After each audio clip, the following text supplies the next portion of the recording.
Welcome to the Comfy Chairs, a podcast from 123 Limited.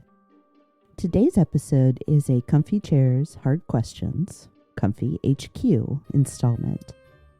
It's a bite-sized offering to help grow our knowledge of leading and learning. During each HQ episode, I answer your questions about specific Comfy Chairs topics, how to tackle day-to-day leadership challenges, or any other subject that fits in the beautifully broad category of leading and learning. In today's episode, we're not going to talk about questions though, but about answers. What should I do if my team is too dependent on me for answers? If you're starting to notice or feel increasingly weighed down by the fact that your team can't seem to make a move without checking with you first, I want you to pause, take a breath, and prepare for some uncomfortable honesty. Because while it's easy to get frustrated with the people around you, here's the truth. If this is a pattern, it's not about them. It's about you. Now, you're not the first leader to deal with this dynamic, and you certainly won't be the last. And there's good news. It's fixable. But we don't fix things by blaming others. We fix them by understanding our role in the situation and taking steps to shift the culture we've created, often unintentionally. Let's dig into a few of the most common causes of overdependence and then talk about how you can begin to reset expectations and build a stronger, more self-sufficient team. The first possibility is that you've actually taught them to come to you for everything. Whether consciously or not, you may have created a system where your approval, input, or ideas are always required before anything moves forward. Now, this can happen for lots of reasons. Maybe you like being helpful. Maybe you like being seen as the go-to person. Maybe it's just always been this way and no one questioned it, including you. Here's what I want you to know. Leadership is not about being indispensable. It's about building capability in others. If you're answering every question, you're also taking away their opportunity to grow their own judgment. So look at your patterns and habits. When someone brings a question to you, do you immediately answer? Or do you pause and ask, what are your thoughts? When a decision needs to be made, are you stepping in by default? Or are you encouraging others to weigh in and take action? Resetting this expectation doesn't require a dramatic announcement. It starts in the day-to-day. Begin by making room for your team to step up and give them room to try, fail, learn, and eventually grow.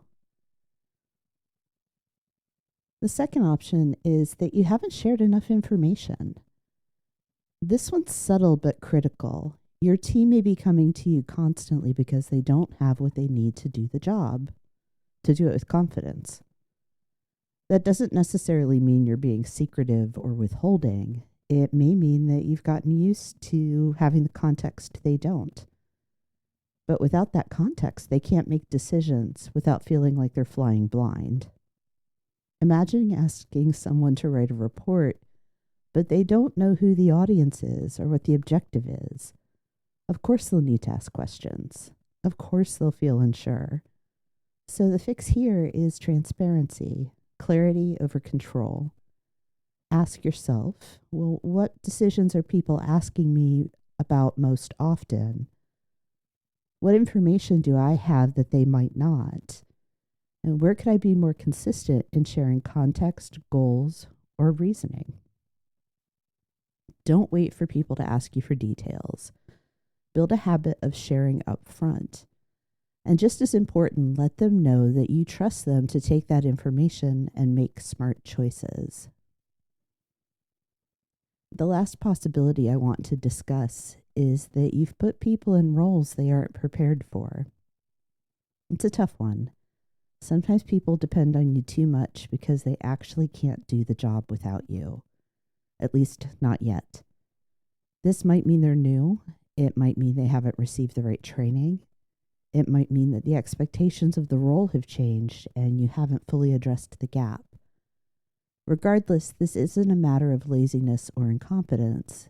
It's a signal that support or development may be needed. So ask, did I clearly define what success in this role looks like? Did this person receive the training they need? Are they using the strengths they were hired for? Are they being asked to stretch into something brand new? If the issue is a mismatch of skills, knowledge, or ability, then the solution isn't to expect more from them. It's to coach, train, and clarify. Support them in getting where they need to go, and in the meantime, adjust your expectations accordingly. To figure out what's really going on, look closely at the types of questions you're getting. What do you want me to do? This could be a sign of unclear expectations. Is it okay if you might be dealing with learned dependence? Do we have a policy for this? That's a signal they may need more information. Also, take note of when the questions are happening. Are people checking in before making a move? Or are they looping you in after? Are the same people asking over and over again, or is this widespread across the team? All of these clues can help you start by identifying where to focus your energy. And once you've diagnosed the root causes, you can begin to shift your own behaviors as well as the culture. So model the behavior you want. Ask questions instead of providing answers. Say things like, what options have you considered? Or what's your recommendation? Create permission. Say out loud, you don't need to check with me for every decision. Tell them where they have authority and back them up when they use it. And normalize learning. Celebrate thoughtful risks. Debrief mistakes without blame. Let people know that growth matters more than perfection. And if it feels like things have gone too far, you can even name it. Call a team meeting and say, I've noticed that we've developed a pattern where everything flows through me, and I want to change that. Then work together to redefine roles, decision rights, and communication norms. The move from do they need me to do they trust themselves is one of the biggest transitions a leader can make. It requires courage, not just from your team, but from you. You have to be willing to let go of control, to make space for others, to watch them try and sometimes stumble. But when you do, you're creating something far more powerful than a team that executes your vision. You're building a team that can think, decide, and lead alongside you.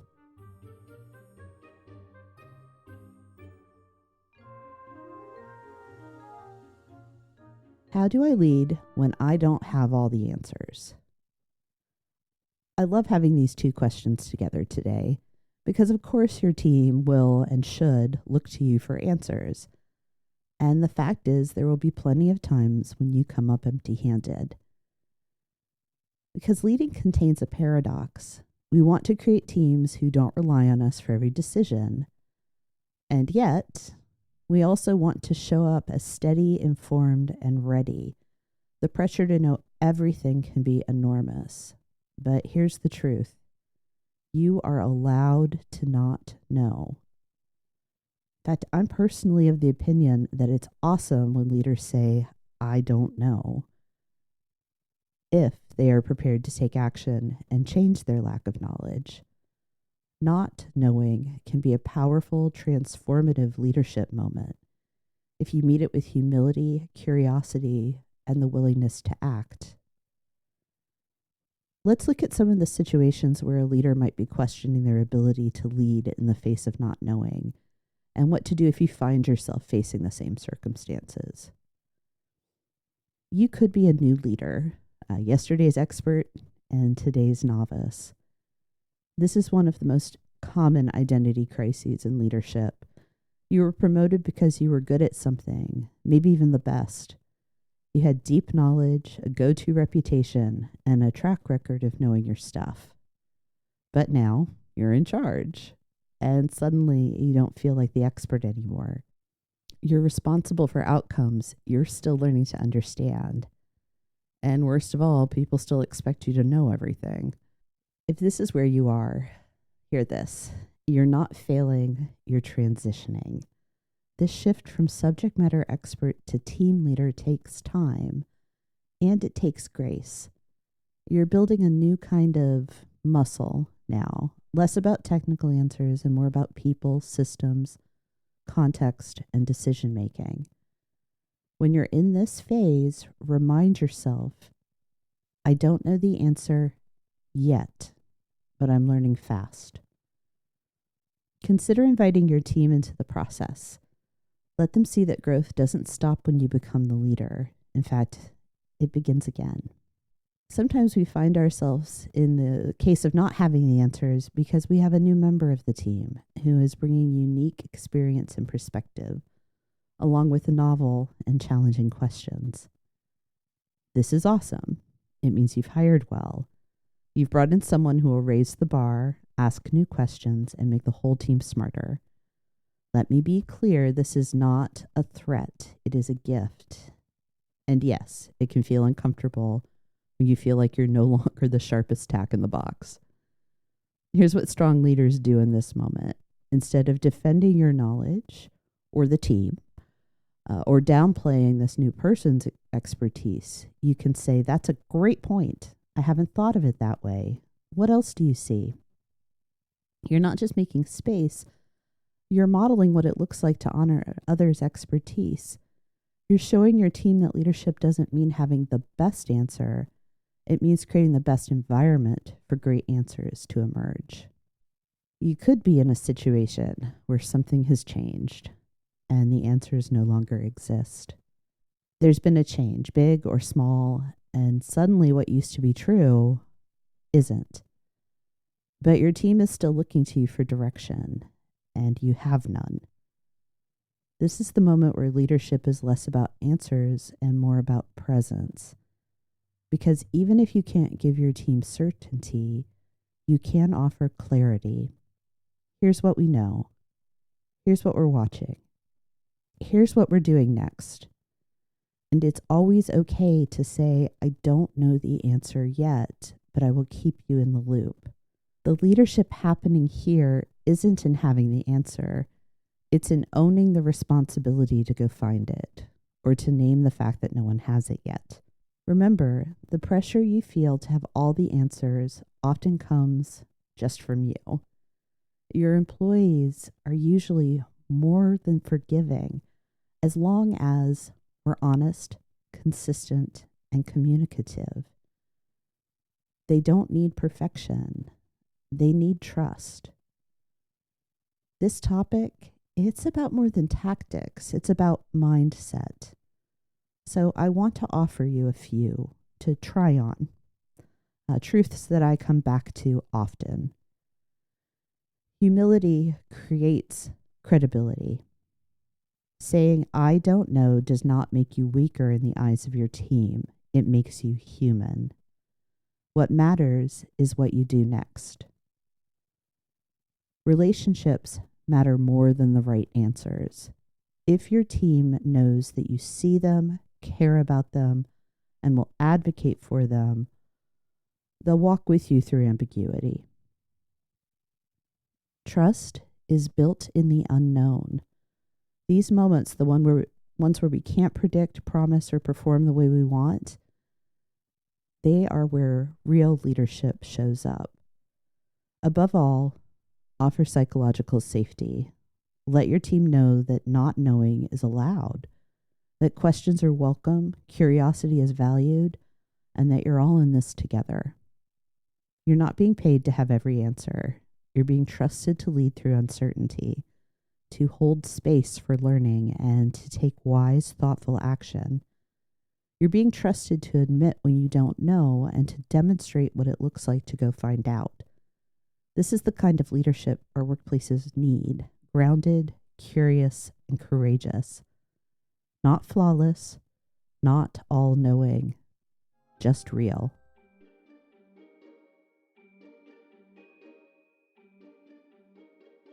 How do I make it safe to ask questions? This is the perfect place for us to close today. Because when your team depends too much on you and when you don't have all the answers, these moments live and breathe in one critical leadership space. psychological safety. That is the shared belief that this is a workplace where people can speak up, ask questions, admit mistakes, and challenge the status quo without fear of humiliation or punishment. If your team doesn't feel safe asking questions, none of the rest will matter. Because without questions, there's no clarity, no learning, no collaboration, no innovation. Questions are the road to everything else. And it's your job to build that safety. It's not on your employees to be brave enough. It is on you to create an environment where bravery isn't required just to speak up. Let's talk about how to do that. Your mindset. Choose curiosity over control. The most important shift you can make as a leader is internal. You have to truly believe deep down that questions are a gift. That being asked something doesn't mean that you're being challenged, undermined, or doubted. It means someone is paying attention, and it means they care about their job. Here's the thing, that's not how it always feels, especially if you're stressed, stretched thin, or feeling unsure yourself. It's easy to interpret questions as a critique. Our brains hear a question and go on alert. Am I being tested? Am I messing something up? Are they questioning my competence? So the work begins before the question is even asked. It begins in your mindset. You have to anchor yourself in gratitude. You have to decide intentionally and repeatedly that questions are welcome, that your job is to make room for inquiry, not to shut it down. When someone asks you a tough question, let your first reaction be, I'm so glad you asked. Even if it stings a little, even if you don't know the answer, especially if you don't. Curiosity beats control every time. Think about your words. Shift your language to invite openness. If you've ever closed a meeting by asking, any questions? And been met with silence, let me assure you, it's not because there are no questions. It's because the question you've asked is itself too easy to dismiss. Any questions implies a binary, yes or no. It carries an undercurrent of finality, as in, we're done here unless someone interrupts. Instead, use language that assumes questions do exist and then make space for them to be asked. Try questions like, what questions do you have? What's unclear so far? I'm sure I've missed something. What would you like me to go over again? I like this one. What's a concern you're holding that we haven't talked about yet? These are small shifts, but they matter. They signal that not only are questions allowed, they're expected. They normalize the idea that asking for clarity is part of the process, not a disruption of it. And one final note here, when you really want people to open up, wait. Ask your question and then sit in quiet. Don't rush to fill the empty space. Give people time to gather their thoughts and the courage to speak. And last is to look at your actions. Respond like it's the first time, every time. How you respond in the first moments following an employee's question sets the template for what questions employees are willing to ask in the future. Every time somebody asks a question, they're watching to see how it lands. They're watching you. So is everyone else in the room. And whether you mean to or not, you're teaching them what's safe and what's not. So what should you pay attention to? Your tone. Are you defensive, impatient, sarcastic? Even subtle irritation will shut things down. Pay attention to your facial expressions. Eye rolls, raised eyebrows, a tight smile. Your face might betray what your words don't. Just like body language. Crossing your arms, checking your watch, turning away. All of these can signal, I'm done with this. Follow up. Do you actually answer the question, or do you brush it off, move on, or make a joke? Dismissing a question, even lightly, tells people not to bother next time. Instead, respond like you've been waiting all day for someone to ask that question. Let your words and posture say, "Thank you. Appreciate you raising that. Let's talk through it." If you don't know the answer, be honest and then follow through. The way you treat today's question shapes the quality of tomorrow's conversation. You want to go further? Don't just react well to questions, actively encourage them. Build them into your routines. At the end of meetings, assign someone to play chief question asker. And one-on-ones, ask what's something you've been wondering about but haven't felt sure how to ask. Start retrospectives with what questions did we fail to ask during this process. When you normalize inquiry, you build a learning culture where innovation, growth, and engagement can thrive. You want to lead a team that asks good questions, and that means you have to be the kind of leader who welcomes them. This takes intentionality, it takes humility, and it takes patience. Because safety is built slowly over dozens of interactions, moments, and choices. But once it's there, it unlocks everything. It means people speak up when they're confused or when something feels off or when they have a better idea. It means you stop getting blindsided and your team gets better, sharper, and more confident. Here's your challenge this week. Notice how you respond. Notice what questions get asked and which don't. Notice what your words, your body, and your presence might be saying. And then choose curiosity, openness. To lead like questions are the greatest compliment you could receive. If this conversation gave you a clearer view of the kind of leader you want to be, I'd love to invite you to subscribe to my newsletter. You'll find a link in the show notes. Every other Tuesday, I share reflections, practical tools, and ideas for leaders who want to build trust, support growth, and shape stronger workplace cultures. Thanks for listening, and thanks for sharing your questions. If you have a question for comfyHQ, I'd love to hear it.